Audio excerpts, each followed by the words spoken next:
ជាខ្ញុំសាងសំអានសំអាងអនកាយវាចាសូមសងសោភា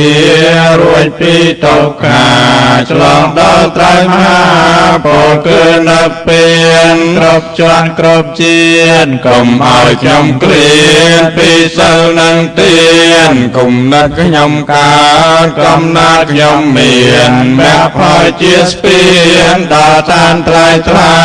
សូមជូនមគ្គផលចំពោះទៅដល់មេដាបៃតាគុណគ្រូឧបជាយាចាគុណញាតិកា7សន្តានជីដូនជីតារស់នៅក្រៃណាលោកម្ចាស់ចែកតានសូមជូនមគ្គផលកុសលកើតកានសូមសុខសេមសានដល់ឋានផុតទុក្ខខ្ញុំសូមប្រាថ្នាសច្ចវាចាតទៅខាងមុខសូមមានបញ្ញា